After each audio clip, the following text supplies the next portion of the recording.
Hello and welcome to Kanen Coffee Espresso Machines. Today we're testing this ECM espresso machine, and let's go ahead and check the water here. I'm going to bring the camera in closer so you can see we have a little trickle, and this is all the way closed. I'm just going to open it up, or as close as it goes, and see how you can see how its flow is a lot faster. And then put the portafilter in.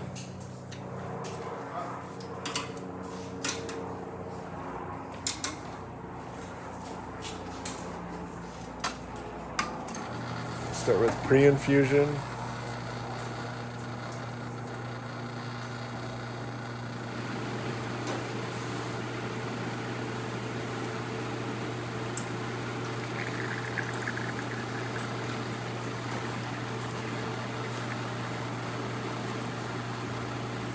Bring the pressure up.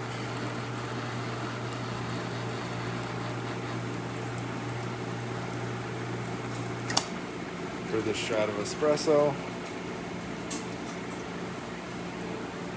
And then let's test the steam. Nice strong steam. Test the hot water. Hot water works well. So thank you for playing with Kanen Coffee. Please check out videos below. If you'd like to see more videos like this, please subscribe to our channel. Thank you.